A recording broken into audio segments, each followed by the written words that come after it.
Son las 7:38 de este miércoles 2 de junio de este año 2021, año de pandemia nuevamente, y estamos, por supuesto, conectados con nuestras plataformas donde nos comunicamos con todos nuestros amigos a través de Facebook Live, a través de YouTube y todos aquellos que nos siguen por la señal de internet radio.uchile.cl, diario.uchile.cl. Tenemos varias alternativas para comunicarnos con todos nuestros auditores y con todos nuestros lectores también.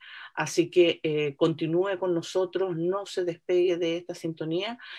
Claudio, estábamos conversando hace un rato de uno de los anuncios, además del matrimonio igualitario, tal vez el que más llamó la atención de los hechos por el presidente de la República el día de ayer en su cuenta pública, la última de su mandato.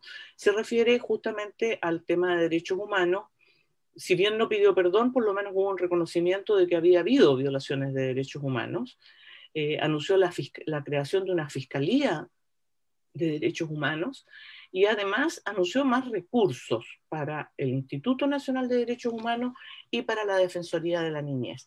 Para hablar del alcance que tienen estos anuncios hechos por el presidente Sebastián Piñera, estamos con quien es el director del Instituto Nacional de Derechos Humanos, Sergio Mico. Muy buenos días, Sergio. Mucho gusto que esté con nosotros esta mañana. Muy buenos días, Juanita. Muy buenos días, Claudio. Acá en mi casa, anhelo volver a hacer clases allá en la Universidad de Chile y bajar un poco esta agitada vida. Bueno, estamos todos en la casa, director, y hacemos clases desde la casa, no nos queda otra. Así es. Sí, pero es una lata. Sí, no es lo mismo. Lo único que anhela es volver a juntarse con los estudiantes, volver a reunirse, volver a ir presencialmente. Estábamos comentando justamente los anuncios del presidente de la República y ¿qué piensa respecto a este anuncio y si implica más recursos? Y, por ejemplo, ¿qué cosas podría hacer el Instituto Nacional de Derechos Humanos si contara efectivamente con más recursos?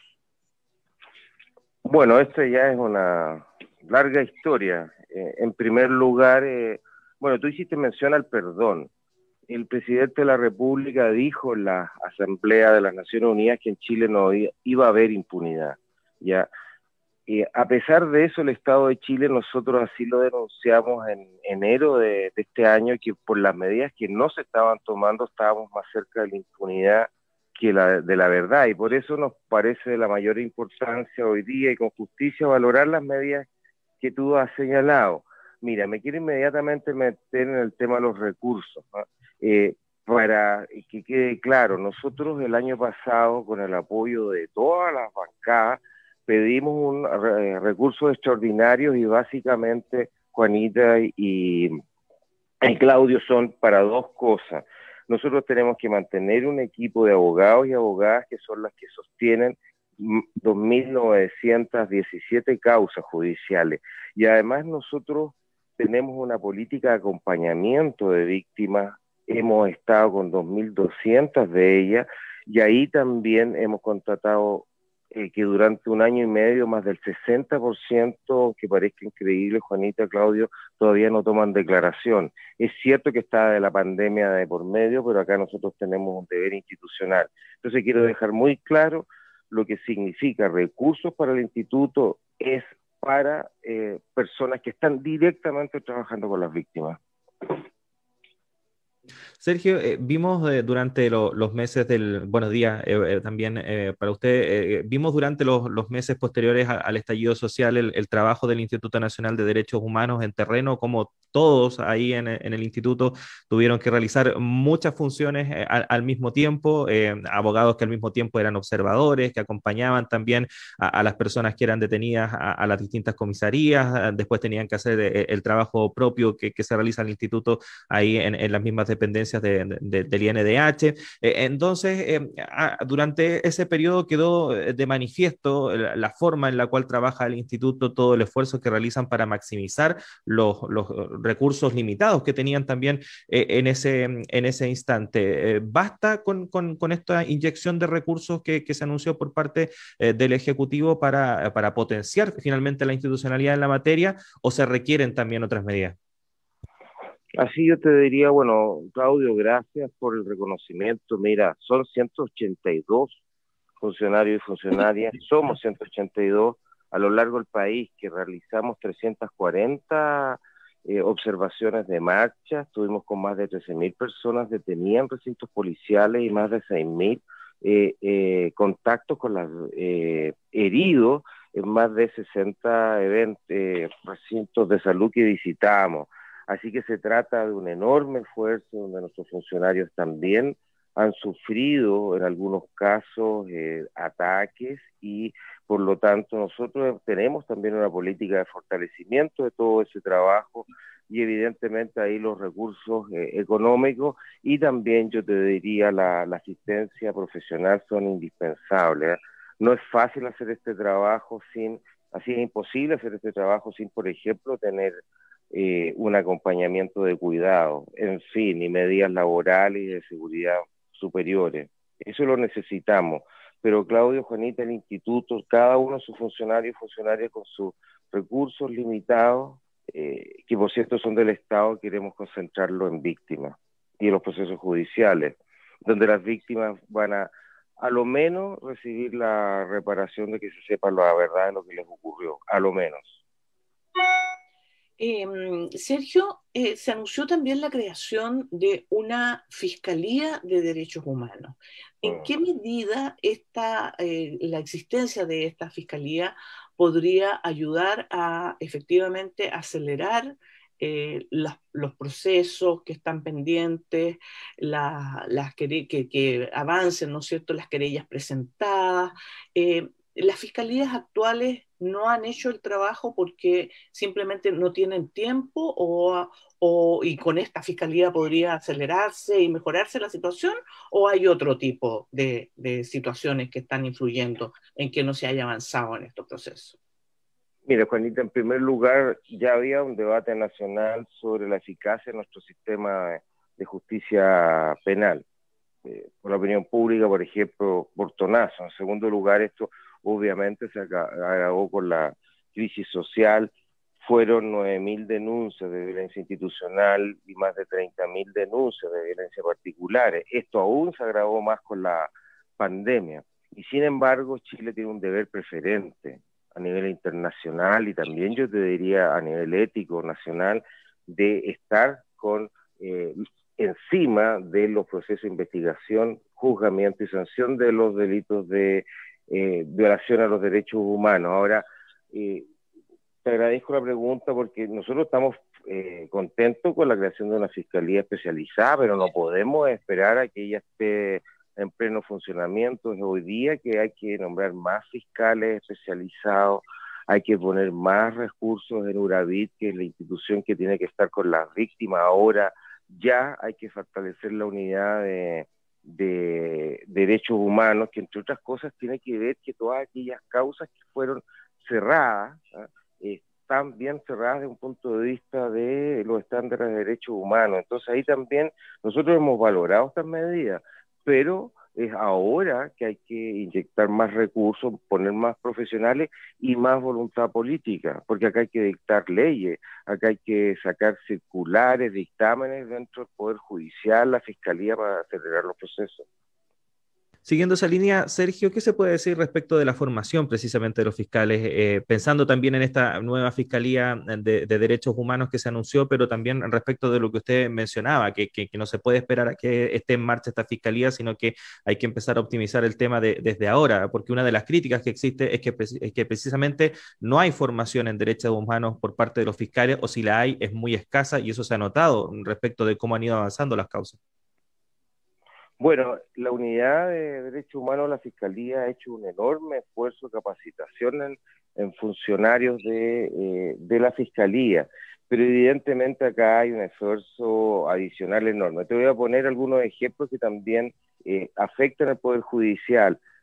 El concepto de tortura, el juicio que estamos viendo con la Jauría en Plaza Ñuñoa, estamos debatiendo qué debemos entender por tortura, y ahí hay funcionarios del Poder Judicial que tienen un criterio que es el legal, en la forma más estricta posible, y en cambio hay estándares internacionales que es lo que utiliza el instituto para definir tortura con un concepto más amplio.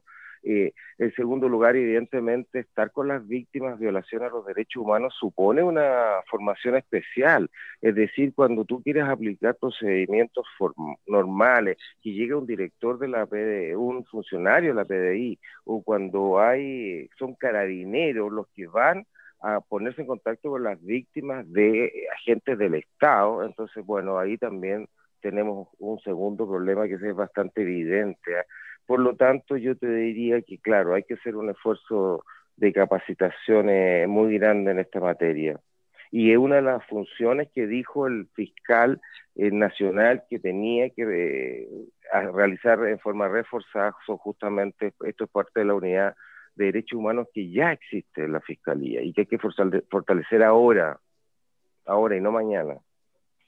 Sergio, y además de lo que podría hacer la propia Fiscalía, y me van a perdonar, pero yo a estas alturas tengo mis ciertas dudas de la eficiencia que puede tener, ¿hay alguna relación, algún vínculo del Instituto Nacional de Derechos Humanos, del mecanismo este que existe, ¿no es cierto?, que es esto que depende del derecho del instituto también, en términos de poder desde ahí capacitar a estas instituciones? Me refiero a policía, investigaciones, carabineros, los mismos fiscales, en términos de, por ejemplo, tener claro o tener unificado criterios respecto a qué es tortura o no es tortura. Yo encuentro que esas son cosas mínimas.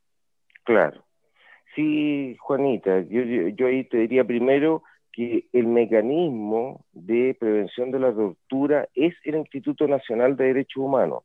Lo que ocurre es que hay 7 expertos que ahora se están nominando y expertas que forman a una unidad que tiene autonomía funcional, pero también, Juanito, son muy importantes en materia de prevención, y ahí tienen que hacerse la capacitación. De hecho, el instituto realiza constantemente, ayer estuve en uno de capacitación de carabineros, gendarmería, en fin, eso nosotros lo hacemos. Y también es muy importante, Juanita, a pesar de la pandemia, el instituto estuvo en 390 recintos penales donde hay problemas tradicionalmente de querella.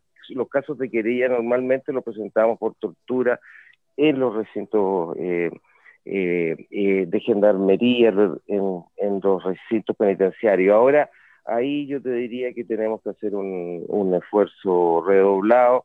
Tú tienes razón en manifestar un cierto escepticismo, porque evidentemente después de 1 año y medio las cifras son desalentadoras, ¿sí? Que haya 112 agentes del Estado formalizados, entre 3.400 causas por violencia institucional, bueno, produce desaliento, sin duda alguna. Estamos conversando con el director del Instituto Nacional de Derechos Humanos, INDH, Sergio Mico, a propósito de los anuncios o el balance que hizo ayer en la materia el presidente de la República, Sebastián Piñera, en su última cuenta pública. Sergio, hay, a propósito de lo último que usted mencionaba, el presidente Sebastián Piñera, dentro de este punto en su discurso, también mencionó que su gobierno ha hecho todo o ha cumplido con la mayoría de las recomendaciones que le hicieron en su momento diversos organismos internacionales en materia de derechos humanos que visitaron Chile para certificar la situación del respeto a los derechos humanos que se está viviendo en el contexto de las manifestaciones sociales. Pero lo cierto es que hay muchas críticas también de diversos sectores, incluso de estos mismos organismos, respecto de que el Ejecutivo ha hecho pocos esfuerzos en materia de adoptar medidas para garantizar que este tipo de hechos no se repitan a futuro. ¿Cómo ve eso usted? Mira, Claudio, nosotros aprobamos el informe de seguimiento de las recomendaciones en el instituto a fines de enero de este año. Y ahí nuestra conclusión fue bien lapidaria. Acá hay muchas medidas de las cuales se ha cumplido parcialmente y en otras que no se ha cumplido nada. Y es por eso que nosotros, delante de la única víctima que sabe la verdad, conoce quién le disparó y esa persona ha sido condenada, Esteban Carter, nosotros dijimos como instituto que estábamos más cerca de la impunidad que de la verdad y la justicia, justamente porque consideramos que las medidas que se estaban tomando eran insuficientes. Así que en eso quiero ser extraordinariamente categórico. Eso también se lo dijimos al presidente de la Corte Suprema, a la Fiscalía, que forman parte de la Comisión de Coordinación del Sistema de Justicia Penal, que no estábamos cumpliendo con nuestros deberes institucionales, deberes como el Estado de Chile, y por lo tanto por eso valoramos las medidas que se han anunciado mañana, pero son anuncios. Acá nosotros vamos a estar súper atentos a que se aplique lo más pronto posible. Sergio, acaba de mencionar justamente el tema de la Fiscalía y de los jueces, ¿no es cierto?, del Poder Judicial, y ahí porque normalmente se critica básicamente al Ejecutivo respecto al no cumplimiento o a no avanzar en materia de reparación sobre derechos humanos, pero ¿cuál es el vínculo que hay con el Poder Judicial? ¿Qué dicen los jueces respecto a esto? Porque yo he mirado últimamente algunas condenas, por ejemplo, de personas detenidas durante el proceso de las manifestaciones, durante el estallido social, y uno dice realmente la proporción que hay en relación a lo que son normalmente las penas por delitos bastante más complejos en términos del daño que le han provocado a la sociedad, no tiene ninguna relación. ¿Qué vínculo, qué explica o ustedes no tienen ese tipo de conversación? No, nosotros nos hemos reunido varias veces con los presidentes de la Corte Suprema, eso en primer lugar, y en segundo lugar, el presidente de la Corte Suprema nos dice algo que es verdad, es decir, los casos por violaciones a los derechos humanos, es decir, cometidas por agentes estatales, y la inmensa mayoría de las veces ya no han alcanzado todavía las instancias propiamente judiciales. Hoy día tenemos un cuello de botella en la Fiscalía, en las investigaciones en materia de derechos humanos por parte de PDI, hemos tenido problemas con Carabineros y sobre todo, Juanita, no hemos hablado del problema que tenemos en el servicio médico legal, que es gravísimo.